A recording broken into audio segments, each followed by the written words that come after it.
ఇక గిరిజనుల సంరక్షణ సంక్షేమమే ధ్యేయంగా కూటమి ప్రభుత్వం ముందుకు వెళుతుందని మంత్రి సంధ్యారాణి తెలిపారు. గిరిజన ప్రాంతాల్లో సికిల్ సెల్ వ్యాధిని ముందస్తుగా గుర్తించేందుకు ప్రభుత్వం ప్రత్యేక చర్యలు తీసుకుంటోందని చెప్పారు. సికిల్ సెల్ వ్యాధి బాధితులకు అండగా విశాఖ కేజీహెచ్లో సెంటర్ ఆఫ్ కాంపిటేటివ్ హెమోగ్లోబిపతి సెంటర్ను కూటమి నేతలతో కలిసి ఆమె ప్రారంభించారు. సైకిల్ సెల్ సెలెమినియా వ్యాధి నివారణ మిషన్ 2047లో భాగంగా కేంద్ర ప్రభుత్వ సహకారంతో 3.77 కోట్ల వ్యయంతో వైద్య కేంద్రాన్ని ఏర్పాటు చేసినట్టు మంత్రి వెల్లడించారు. చాలా సంతోషకరమైనటువంటి రోజు.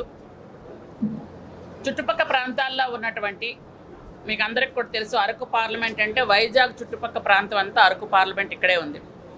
ఎక్కువగా ఇక్కడ గిరిజన ప్రాంతాల్లో ఉన్నటువంటి ప్రజలకి ఈ సికిల్ సెల్ ఎనీమియా, తలసేమియా ఇట్లాంటి వ్యాధులు వచ్చి చాలా ఇబ్బంది పడటం, అవి ఎంతవరకు వచ్చాయి, ఏ విధంగా వచ్చాయని తెలుసుకోవడానికి ఇక్కడ ఉన్నటువంటి డాక్టర్లు కూడా ఎంత ప్రయత్నం చేసినా తెలియకపోవడం, ఇలాంటి ఒక సంకటకరమైన పరిస్థితుల్లో ఖచ్చితంగా ఇక్కడ ఉన్నటువంటి సికిల్ సెల్ ఎనీమియా బాధితులకి ఒక ఊరట కలిగించాలి అనే ఒక మంచి ఉద్దేశంతో కేంద్ర ప్రభుత్వం 3,77,00,000ని మనకి ఇచ్చి ఈ king George hospital KGH hospital అయితేనే ఇది ఖచ్చితంగా బాగా మనం హ్యాండిల్ చేయగలరు అని ఒక నమ్మకంతో ఇక్కడ ఏర్పాటు చేయడం, ఈ కేంద్రాన్ని ఈరోజు ఎమ్మెల్యే గారు ఎమ్మెల్సీలు వీళ్ళతో కలిపి ప్రారంభించడం నాకు చాలా సంతోషంగా ఉందని ముందుగా మీ అందరికి కూడా నేను తెలియజేస్తున్నాను.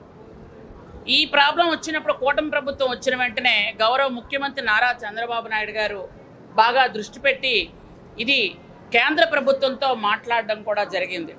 దీన్ని ఒక 2 సార్లు లోకేష్ బాబు గారు కూడా మన కేంద్ర ప్రభుత్వంతో మాట్లాడడం, కేంద్ర గిరిజన శాఖ మంత్రిత్వ శాఖతో కూడా మనం రెగ్యులర్గా మాట్లాడడం కూడా జరిగి అక్కడి నుంచి మనం ఎట్టి పరిస్థితుల్లో ఇది చెయ్యాలనే ఉద్దేశంతో మన హెల్త్ మినిస్టర్ గారు సత్యప్రసాద్ గారు కూడా దీని మీద ఎక్కువ శ్రద్ధ తీసుకోవటం మీ అందరికి కూడా తెలుసు.